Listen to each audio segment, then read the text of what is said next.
All right. Who got 7 or better? Raise your hand. 7 or better. Who got 3 or more slugs? I mean, you've never been asked that before. All right. Turn up 2 piles. 2 separate piles.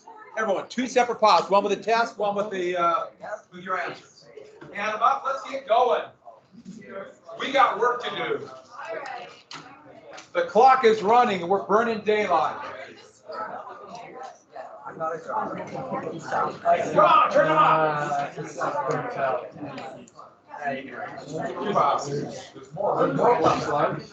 we have the quizzes? Have you turned up the quizzes? I've got all the quizzes. All the quizzes. We got them all. We got all the quizzes. Hand up 2 piles. Let's go. Quick, hurry up. Teamwork. I like this. You're kind of the you organize everything. Good people. Good people. Very good.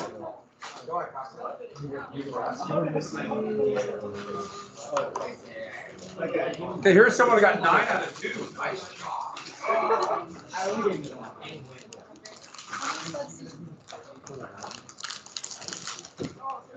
Yeah, I'm sorry. All right. Speaking of salutary neglect, what was the economic policy of Great Britain to try to accumulate as much gold as possible? Over the colonies. But what was it called? What's the economic policy? Mercantilism. Yeah, but it is. Hey, the colonists knew they were being cheated. They knew the game was rigged. And we had this. Yes, we had this on Friday. Remember? Didn't we get to this? We got. Yeah, sort of. Did we get distance? What we got from like comparing the North and South colonies. We talked about salutary neglect too, didn't we? Remember, I talked about distance. They ignored him, and now for the unique. So please don't copy this down. You wrote this down already. It's just a slide. I didn't use it. Yeah, I think I wrote it out. Yeah, because you make a list of the differences between the Northern economy and the South. Speaking of northern and southern economy, which one would more immigrants go to? The northern, which section? Why? The more opportunity you're not competing against the slaves. This is going to be a big deal, and the South is going to get more and more upset about it. Feel very left out, discouraged, and something else. Oh, what's the name? Another name for gold, the coin, that the value is actually in the coin. What is that called? No, a taller is the name just they gave to silver and money that we call standard. What do you say it again? Specie, yeah. What do you call it where it's usually paper, but it could be coin, but it just represents a value. The value isn't in, we call that currency. And a little wide, whatever. Ooh, look at this picture. Isn't that exciting? Okay. That's very accurate. And, so in mercantilism, what? First off, does the country want more exports or imports? Exports. And the colonies provide 2 things so they can suck the money out. First off, what does the colony provide to the mother country? Raw materials. And then what do? Yeah, buy the manufactured goods. And suck the money out. Just suck it out. And then leave ruin. So we already have this down from Friday. And so let's get to the next thing. Triangular trade. We didn't get to this, did we? Okay. I think I just mentioned it, right? Did I say just write it down? We talked about it and we pointed at it, but we didn't have any points. Maximize profits. The idea is the ship is never empty. That's the point. So if the ship is traveling, there's always something they can make money off of. And they call it triangular trade because there's going to be a couple different little angles of trade, but this is the most famous one. When people refer to triangular trade, they generically talk about this trade route right here. And this is one ship called the Sanderson. And it's about an 18-month voyage. And they would basically go, we'll start right here, West Indies to New England. What do they carry from West Indies to New England? What's the big sugar? Yeah, molasses. What do you make molasses out of? No, I'm sorry. What do you make out of molasses? Rum. Rum, yeah. And then they would take that rum, maybe a few other things, but rum was the biggie. And here, and traded for what? Humans, yes. And what do we call this trip from Africa to the New World again? Yeah, that's that middle passage. And the ship is never empty. So there's always, in some part of the voyage, there's always a way to make profit. Now, which one would be the most profitable? Which is the least profitable?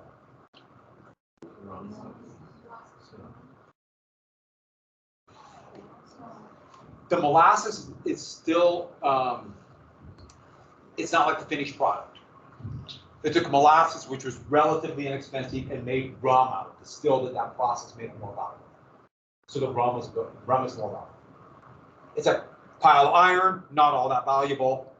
Iron pots, armor, whatever might be more valuable. There'll be one big product along the frontier of the United States, similar to molasses and rum. Corn, important, but not maize. Not that important. I mean, not that valuable. Distill it in whiskey, very valuable. That's coming down the road. All these problems. Okay, so you have to write the dates down. I just want to give you an idea how this is on the frontier. You see a few settlements in the spots here, for the most part, but explored areas. They claim it for the people who live there. But by about 1750, all of this area was pretty firmly under English control. The Spanish claimed this, but it was just swamps and alligators. Not a lot lived here. This is a French claim, but not near as many French settlers came. Not even close. A lot more English settlers came. Who's going to have better relations with the American Indians? The French or the English? French. Yeah, the French, because they were taking the French land. That's part of the reason why one of the most important wars in American history happened before the United States was started, called the French and Indian War, which was tomorrow. And that's what the colonists called it, because the French, most of the tribes allied with the French, because they saw all the British colonists. And then in the Revolutionary War, most of the tribes got allied with the British, same reason. So let's get to a couple things that's going on this time. Going into the 18th century would be a radical shift in religion. So we have to get the Great Awakening. So I didn't put the date down, but about 1730 to 1750, there was a major decline in the early 1700s on the percentage of people as part of religion, even in New England. New England, which, remember, the Puritans and the Separatists, less than 20% of the people who lived there by 1700, or 1710, I'm sorry. You don't have to give the numbers, I'm just trying to give you an idea. Less than 20% were an active member of a church. Less than 20%. 1 out of 15 people were a member of an established church, active member in the Middle Atlantic South. So this was not a very religious time. And a lot of people were very disillusioned with the organized churches. You'll be sitting and reading the Bible for 12 hours for the Puritan faith. Just didn't appeal to people. There weren't a lot of Catholics in the New World yet, at least in the English colonies. And there's one more thing going on. We're going to get to more in the Enlightenment a little bit later. I know it was in this quiz, but we'll talk about it when we get to the American Revolution, the Declaration of Independence. And the Enlightenment seemed to many people kind of scary, empirical, because it's off the heels of the scientific revolution, where, heck, the laws of the universe seem to be just created out of nowhere. And they thought they could bring those same kind of laws to society and govern it just like, literally, they were thinking just like gravity. I mean, they literally had that idea. And to many, it seemed I put down logical, and like cold numbers, empirical. We'll see a very similar thing happen 100 years later because of the Industrial Revolution and this big wave they call the Second Great Awakening. And you'll see it again in the 1920s, and to a lesser, you'll see it again in the 1990s. So, out of this lack of religious feeling, but still people feeling left out in some way, there's going to be a wave of revivals across New England. Started in New England, but spread everywhere. And it started in Britain too. Britain a little bit earlier. Now, mostly Protestant. And these are people who weren't necessarily part of a church. Well, these are basically non-denominational. They're out there, people giving these fire and brimstone sermons. People would come there and it would be just emotional and screaming and yelling, and people going on the floor and shaking in ecstasy like they discovered God or salvation, something like that. But there's all these conversions. It was very emotional. It was much different than for the Catholic or the Episcopalian, the set dogma you must do, Puritans reading the Bible, totally different and exciting. They call these new ministers charismatics. And they still do, even though it's not used as much, but these are the same people now who have the big, same style, who have the big mega churches, especially in the South. We see a few here. Itinerant, meaning they're not necessarily, or they haven't been ordained, they just go out and do it, but they are gifted speakers and play on people's emotions. We really see this in the Second Great Awakening, see it in the next century. This is totally different than what it was. The closest you get is maybe like 200, 100 CE, or in the Roman Empire when Christianity was just starting. Very evangelical. A couple of the religions that will come out of this by the end of the century, starting in Britain, would be the Methodists, the Baptists, and soon spread all over. The Methodists really altered Britain. Very evangelical. A couple names we got to get. Jonathan Edwards, I think was he on the quiz? Was it Edwards or? Yeah, it was Edwards. I couldn't remember his name or Whitehead. I know I mean. Don't worry about the, don't write this down. I just did it to remind myself. But his features were really, he really played on this, he literally called it fire and passion. You have to have the fire inside you and the passion for, the big thing was salvation. And this really appealed to young people who, they were born in the colonies. They didn't have that memory of Britain where they came here to escape and get that little piece of land. And this is what they really fit on. You're an individual and you decide your destiny. And what's this eternal destiny? Meaning salvation, heaven or hell. And we're talking, and he called this the new light, to see the light. But I'm not kidding about the fire and brimstone. It's sinners are going to hell.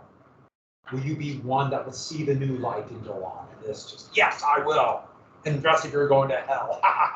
And it was kind of a weird, really, really pushing this. You see this in the 20s too, 1920s. George Whitefield was another one. And the big thing he pushed, he really talked to this mass number of poor people, descendants of indentured servants and slaves, who before slavery was permanent, who thought they were coming here for liberty. Instead, they are laborers, and it's maybe slightly better in Britain, but only slightly better. And so he questioned that elite. What gives them the power to tell you? They can't tell you whether or not you're going to heaven or hell. That's up to you.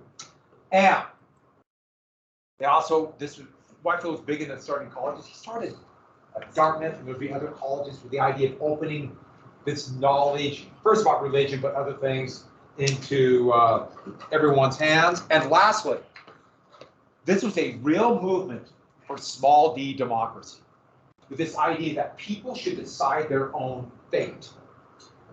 Many of the early revolutionaries in the United States, outside of the elite, were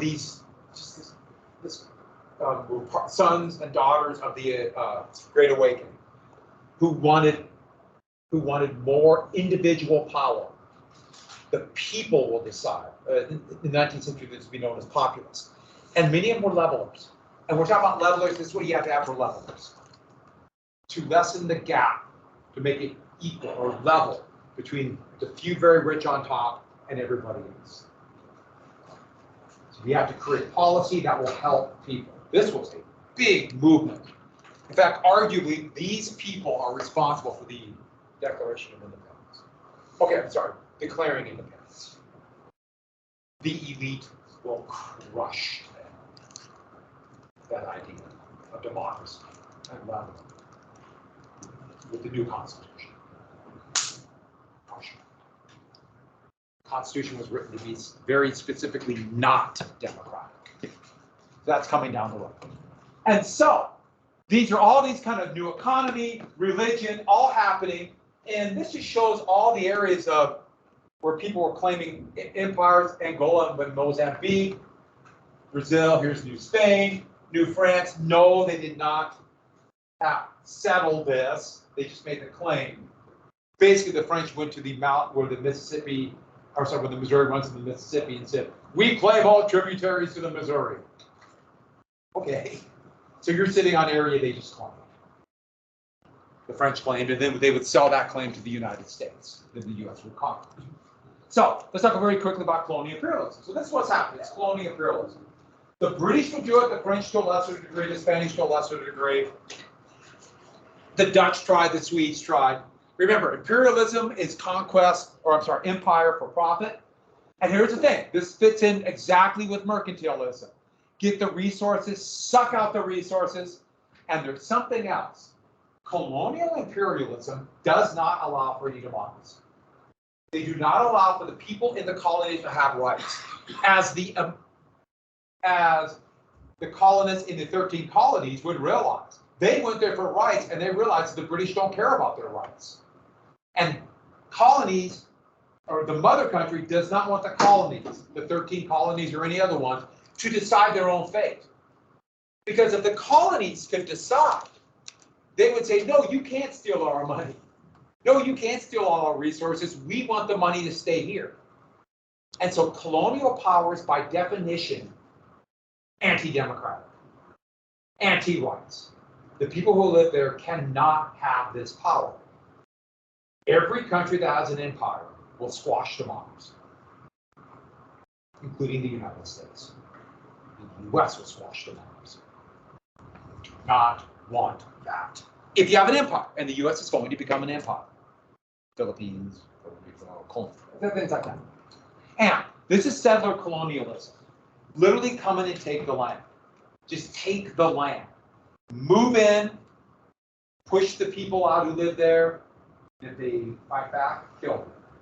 And they justified it by this Latin term called terra nullius. Anybody in Latin? Probably haven't gone to terra nullius yet, I bet. So close. Nobody on the left. But yeah. This is earth, this is land, and they claim nobody was on it. So they claim it's open land with just a few people hunting, and they're wasting the land because they're not farming. Remember I told you about how DeSoto back in the 1530s went through here and saw hundreds of thousands of people. He had fights with them. What happened to all those people here? And so when the French came down 100 years later, nobody died. And that's going to help fit in with the legend. Same thing here. They all died. And so the land is open, meaning the land is ours. And the few survivors, they're just wasting it. I told you how the separatists moved right into a village that had been occupied 15 years earlier. They all died. That's at the Swanton village. And so this is colonialism. I mean, it's just this idea that there's land I want, and I'm going to take it from the people who live there. There's not many left. It'll be easy. That happened in one other place completely. All the Americans, which is shocking. Europeans would do that. Anybody know the other place? Australia. Exactly, Australia. For the same reason. The exact same reason. It didn't happen in India. First Portuguese, but then the British. The Indians didn't die of disease. So they couldn't just take it. They took some, but eventually they got the same thing in Africa. Except for one place. Ethiopia survived colonialism, but what place would be settled? And it's South Africa. That would be the Dutch first within the British. And so, one of the ways you really see this, how it worked in action, was the fur trade. So I talked about how Jamestown, another place that came in, they farmed, they barely survived. But the fur trade, when those first colonists arrived at Jamestown, they had to trade with the tribes in the frontier like the Powhatan. They needed everything. They didn't know what they're doing. Remember, they shoveled sand into barrels. Of course, you know what happened when they went. Sand? So this is a pretty lucrative trade. And part of the reason why the American Indians along the coast allow this is because they have been devastated by disease. These tribes, disease hit, they were farming communities. Very complex agricultural communities connected by trade and cultural ties. And all of a sudden it all got blown up. Well, you can't really farm, go through the process of tending the crops, picking the crops, preserving them. It takes a lot of people. All of a sudden they're gone. So the whole thing began to break down just as the colonists arrived. Some trade, but pretty soon, as the colonies grew, they didn't need that food. They didn't need everything, but they wanted fur. What animal? What animal's fur did they prize the most? Yeah, beaver. Beaver, you strip off the hard outer fur, and they got that felt. What would they make out of it? Hats. Hats, warm, dry. And yeah, beaver felt hats would be the rage. That was like proof you made it. You had a beaver felt hat. Fortunately for the remaining beaver, or they'd all be gone. 1840, I like just overnight switched. That's it. Silk. Silk all of a sudden became the hat you had to have. Or there'd be no beaver left. They would have killed everyone. Fortunately, for lots of reasons.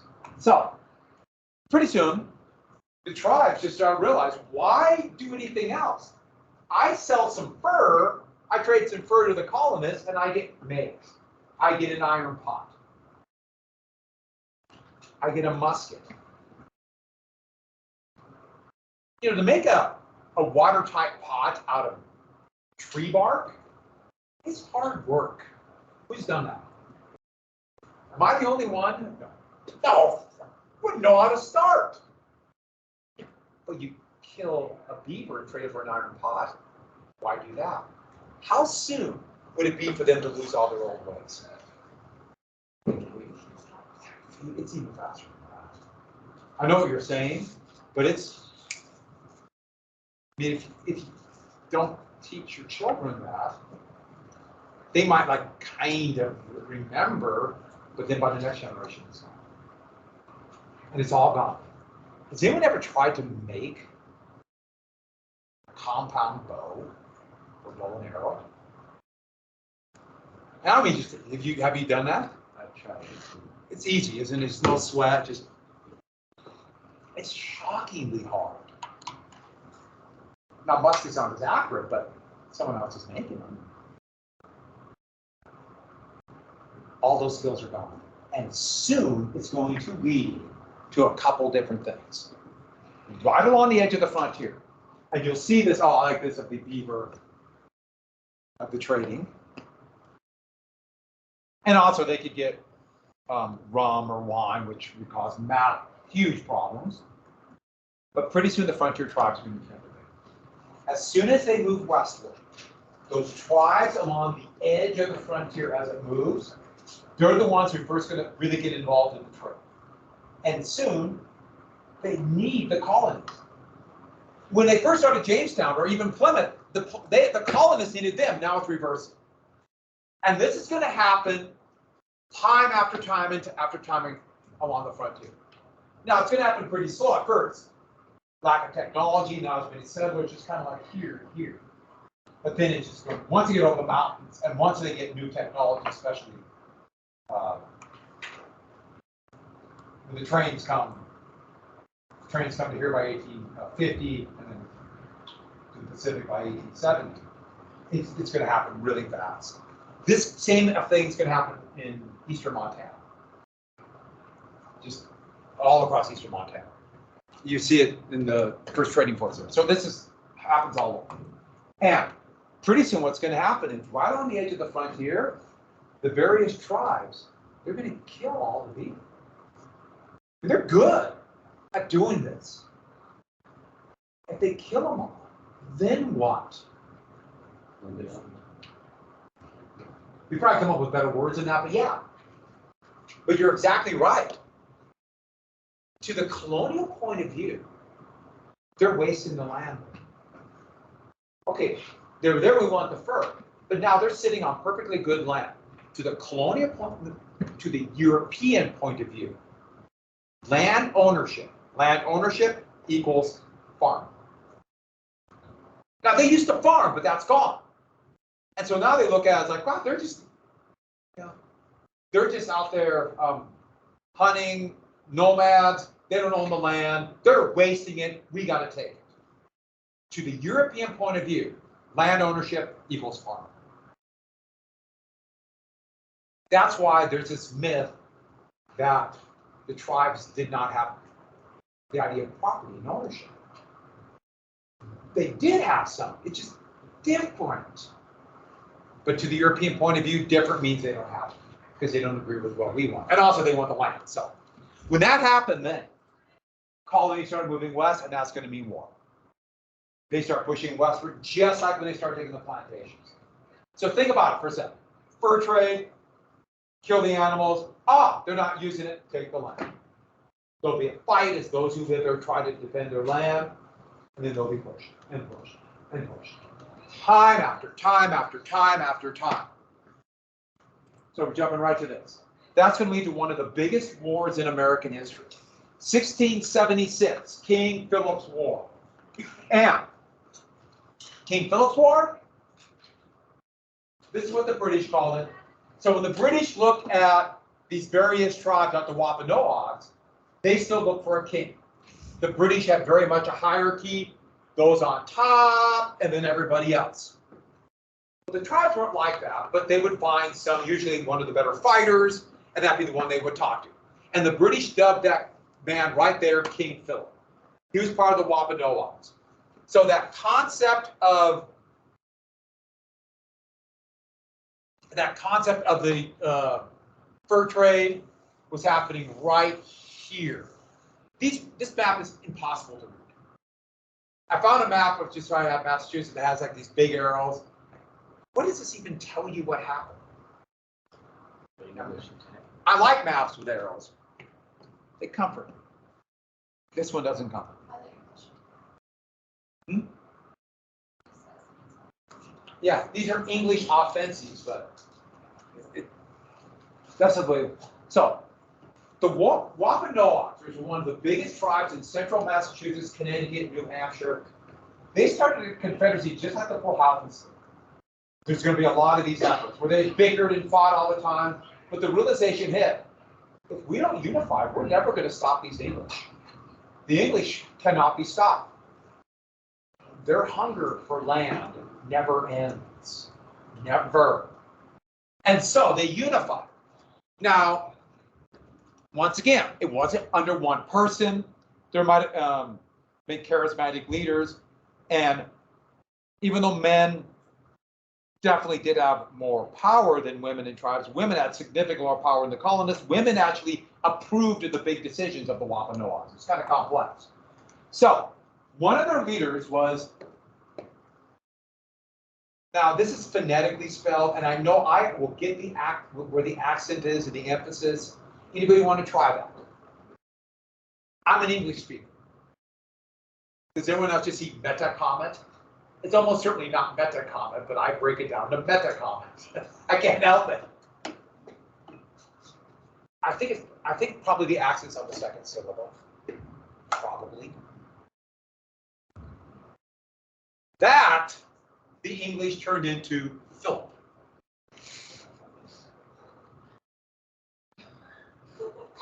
Thank you, English. The English are very good at butchering words. Okay, everybody who hears a different language, they mess it up. But since the English went everywhere, it had much more effect. China, they just butchered completely. When I learned about China, the capital of China was Peking. One of the biggest cities in China was Canton, not Guangzhou. I mean, they totally butchered it. And so we're still living with the thanks, British. And yes, since Americans are dominant languages, English, same thing. So they did a secret attack. They attacked over 90 villages. And you don't need to, there were 90 Puritan and also villages in Rhode Island, they attacked over half of them. 10% of the colonial population was killed. As a percentage of people killed, this is the bloodiest war in American history. This was a brutal attacks along the frontier.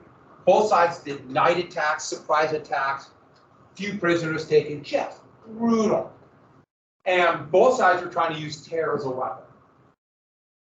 The Wampanoags and their allies attacked with the idea being, we make it so horrible you leave.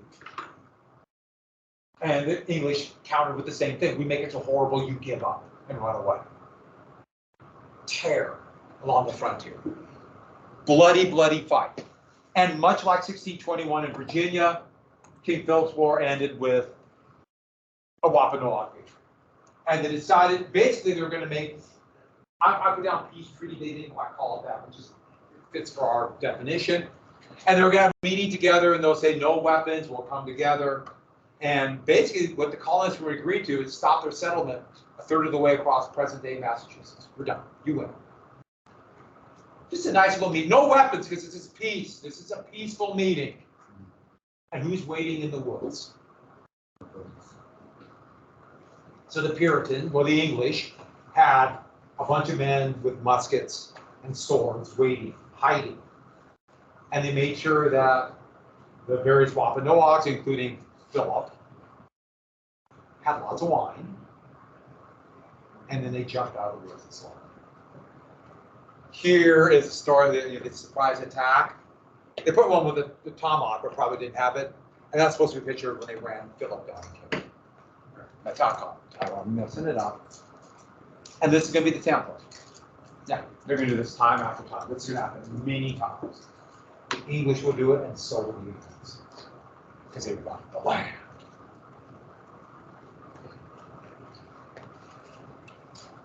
And that's going to be the policy then. Divide and conquer. Play one side or the other, use surprise attacks. If you know anything about, they're called the Indian Wars of the American Plains, and that was the American U.S. strategy. Winter surprise attacks. That was the strategy. We'll go on all the way to the 1870s and so on. King Philip's War, 1676 is a big year. That's Bacon's Rebellion and King Philip's War. And I hope you do this. I know a lot of you do, but always look for connections. And I see an obvious connection just 100 years later. I don't know the year up, but imagine I was pointing at the year 1676. What happened 100 years later? Yes, 1776. Math is fun, but what happened that year? What's that? Well, there was a document called the Declaration of Independence. Specifically, what did these 13 colonies do? Yeah, declared their independence. 100 years later. Now, they wrote the document, no one cared. Then later on, we'll have to know the document. They're like, oh, this document's really something. So, this fur trade will bleed into worldwide wars for empire. Worldwide. And the two main belligerents were Britain and France. Worldwide. Now, don't think of it in terms of anything. World War II. And these countries fighting literally to the death for their country's own survival. This is more, maybe a few battles, a few things, usually in the summer, a few fights, quasi-professional armies fighting, except along the frontier. Then it's going to be very bloody. And to the U.S. point of view, it's here. And out of this will come the United States, much to the chagrin of Britain, because they won. So, in North America, it's on the frontier, and it's going to start for the first round. As American Indians allied to the French begin to tangle with, at first, the few Indians allied with the British, and then the first round. All right, so on that happy note, we will do the war tomorrow. I'll even tell you about cutting off people's ears. I know you've been waiting for that. Oh. I'm muting now. I don't want to hear if I swear. All right, everybody, have a good day. It's our first Monday of the year. Whoa. Mark Monday's awesome. What's the only bad thing about Monday? Monday. Man. Monday's what end. And I get meetings. You're gonna get real fun meetings in Ireland last week. Huh? Your meetings like next week for Ireland. Hey, we should go now. I hope I don't skip one. Goodbye, everybody. We made it another day. My mom works on it and she has to process all the data for like the grade Sorry. level tests. Like all the dibbles and all that to drop to I know I just thought I have one question later. I mean, I'm sure, you know, definitely some things we need to talk about, but that's tough, dude. It's not something, it's just like the spreadsheet, my spreadsheet. See you tomorrow. Well, see ya. See, I would hate those, I would hate that so much. Oh, I gotta shut the film off, we're no longer filming.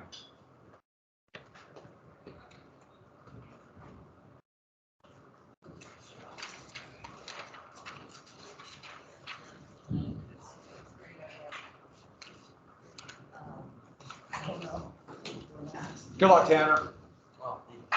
I don't know what for, but just good luck. So Kelton was the first one here, so you win a prize. You get a quiz. Yeah. All right, wait, I filmed last period, so everyone. I mean, I House. Say goodbye, everybody.